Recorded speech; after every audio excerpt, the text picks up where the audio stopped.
आज बातचीत का दूसरा दिन और दूसरे दिन का यह तीसरा सत्र जो विद्यार्थी व बेरोजगार के संदर्भ में है यह यहाँ पर आयोजित किया गया है।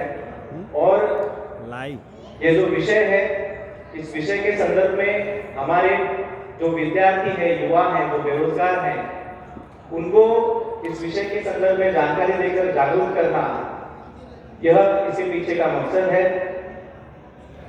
सुशिक्षित युवाओं में बेरोजगारी निर्माण करके उनको प्रतिनिधित्व के अधिकार से वंचित रखने का शासक जातियों का एक भयानक षड्यंत्र, एक गंभीर विश्लेषण। तो साथियों, ये जो विषय है ये प्रतिनिधित्व से जुड़ा हुआ विषय है। और अगर हम थोड़ा संविधान की छानबीन करते हैं, थोड़ा सा उसको पढ़ते हैं, तो बाबा साहब संविधान में इसको इस प्रकार से लिखते हैं कि those who are inadequately represented, जो जिनको पर्याप्त प्रतिनिधित्व नहीं है, उन लोगों को प्रतिनिधित्व देने की बात बाबा साहब ने संविधान के अंदर की है। ये है रिजर्वेशन।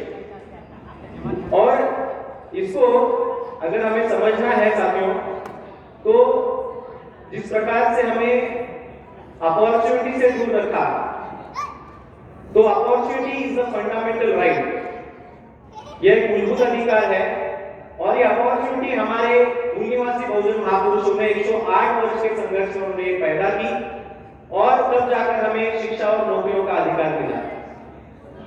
तो साथियों, सवाल ये खड़ा होता है कि जो प्रतिनिधित्व हमें मिला है वो प्रतिनिधित्व केवल सरकारी क्षेत्रों में लागू है, वो प्राइवेट सेक्टर में लागू नहीं है। इसीलिए ब्राह्मणों ने इस प्रतिनिधित्व को समाप्त करने के लिए सरकारी क्षेत्रों को ही समाप्त कर दिया ताकि रिप्रेजेंटेशन देने की जरूरत ही ना पड़े। तो सवाल यहां पर खड़ा होता है साथियों कि प्रतिनिधित्व से हमें वंचित क्यों किया जा रहा है, इसके पीछे क्या कारण है। इसका मैं कहीं ना कहीं संबंध क्रांति और प्रतिक्रांति से जोड़ना चाहूंगा साथियों। लेनिन का एक सिद्धांत है। लेनिन क्या कहता है, किसी भी देश में क्रांति तब होती है जब क्रांतिजन्य परिस्थिति पैदा होती है और दूसरा क्रांतिकारक घटक का निर्माण होता है। तो क्रांतिजन्य परिस्थिति का क्या मतलब है साथियों? आज ईवीएम मशीन के द्वारा ब्राह्मणों ने जो लोकतंत्र के चारों स्तंभों पर जो नियंत्रण उन्होंने प्रस्थापित कर दिया है, जिसकी वजह से आज देश के अंदर भूखमरी बड़ी पैमाने पर पैदा हो गई है, बेरोजगारी पैदा हो गई है, लाचारी पैदा हो गई है और महंगाई पैदा हो गई है, जिसकी वजह से हमारा विद्यार्थी और बेरोजगार है, जो हमारे देश के किसान हैं, ये सभी त्रस्त हैं। और ये सभी लोग इस व्यवस्था को बदलना चाहते हैं, इस व्यवस्था से वो त्रस्त हैं। और ये जो परिस्थिति का निर्माण हुआ है यही क्रांतिजन्य परिस्थिति है साथियों। और इस क्रांतिजन्य परिस्थिति को बदलने के लिए जो क्रांतिकारक घटक हमारे देश के समाज में होने चाहिए, उसमें सबसे पहला जो घटक है वो है संगठन। संगठन होना बहुत ही जरूरी है। राष्ट्रव्यापी संगठन होगा तो देश में क्रांति हो सकती है। दूसरा, हमारे पास लीडरशिप होनी चाहिए। अगर नेतृत्व है तो जाके क्रांति समाज में हो सकती है। और साधन संसाधनों का निर्माण हमें करना होगा साथियों। तो ये जो तीन बातें हैं, इन तीन बातों से क्रांति हो सकती है।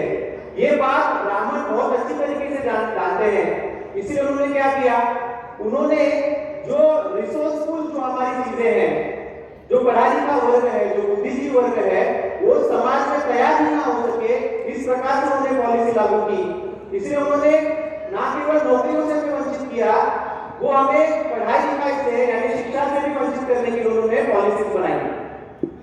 तो बाबा साहब ने हमें रिप्रेजेंटेशन इसलिए दिया था साथियों, ताकि समाज में रिसोर्स पैदा हो सके, जो पावरफुल रिसोर्सेस है, बुद्धिजीवी वर्ग है, वो पैदा हो सके, ताकि वो अपनी जो गुलामी है उस गुलामी को आजाद करने के लिए उस रिसोर्सेस का उपयोग करे। तो गुलामी से मुक्त होने के लिए हमें साथियों रिसोर्सेस दिए गए थे। तो इसीलिए ब्राह्मणों ने हमें रिसोर्सेस से माइनस करने के लिए उन्होंने क्या किया, हमें रिप्रेजेंटेशन से दूर कर दिया। तो साथियों, ये बात ब्राह्मण जानते हैं, इसलिए वे हमें संगठित होने देना नहीं चाहते। वे हमारे अंदर लीडरशिप स्किल पैदा होने देना नहीं चाहते। इसलिए हायर एजुकेशन से हमको वंचित किया जाता है। वो हमारे अंदर रिसोर्सेस पैदा होने देना नहीं चाहते, इसलिए हमें नौकरियों से वंचित किया जा रहा है। तो इस प्रकार से साथियों ये सारा षड्यंत्र चल रहा है ताकि देश में क्रांति ना हो सके, तो साथियों, मैं समय की कमी की वजह से केवल इतना ही आपके सामने मैसेज रखना चाहूंगा कि कल जब मैं वामन मिश्रा साहब को सुन रहा था तो उन्होंने एक बात कही कि 1984 में जब बीएसपी बनी तब वामसे का जो संगठन है ये 140 जिलों तक ये संगठन फैला हुआ था और केवल 13 राज्यों का ये संगठन था। और वामन मिश्रा साहब ने जो उनकी उम्र के 45 साल लगाए, उसकी बदौलत आज 2022 में ये संगठन 31 राज्य, 567 डिस्ट्रिक्ट और 1.5 लाख से भी ज्यादा गांव में ये संगठन फैल चुका है। तो साथियों, अगर हम केवल 10,000 युवा, देश भर से केवल अगर हम 10,000 युवा अगर अपना कीमती समय अगर हमारे महापुरुषों के आंदोलन के लिए लगाते हैं तो साथियों, ये कोई ज्यादा बड़ा मामला नहीं है। ये केवल 4-5 साल का समय है साथियों। 4-5 सालों में साथियों ये ब्राह्मणवाद व्यवस्था को जड़ से उखाड़ कर देख सकते हैं। केवल 4-5 साल का समय, लेकिन उसके लिए जरूरी है कि पूरे देश भर से 10,000 युवा अपना कीमती समय अपनी जवानी लगाने के लिए तैयार हो। केवल 5 साल का समय है। तो साथियों, अगर ऐसा हम करते हैं तो देश में बहुजनों की सत्ता लाई जा सकती है। और साथियों, सबसे जरूरी बात कि आज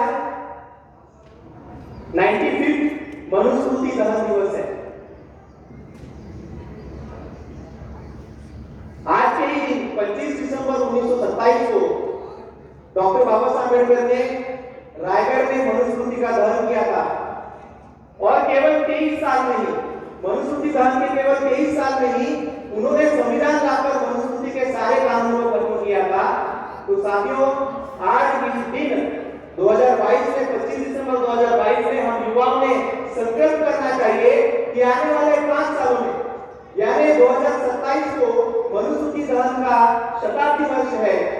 तो मनुस्मृति शताब्दी वर्ष मनाने के लिए, मनुस्मृति दहन का जो शताब्दी वर्ष उसको मनाने के लिए हम युवाओं ने आज से संकल्प करना चाहिए कि आने वाले 5 सालों में हम हमारा तन मन धन लगाकर इस ब्राह्मणवादी व्यवस्था को जड़ से उखाड़ कर फेंकेंगे और ये जो मनुवादी व्यवस्था है, ये जो मनुस्मृति के आधार पर ब्राह्मण लोग इस देश में पैदा करना चाहते हैं, इस व्यवस्था को हम देश में नाबूद करेंगे। ऐसी गवाही स्टेज के ऊपर से मैं रखता हूं और इस राष्ट्रीय मंच से मुझे बोलने का मौका दिया। आप सभी लोगों ने मुझे ध्यान से सुना, इसलिए धन्यवाद। जय भूमिवासी, जय भारत।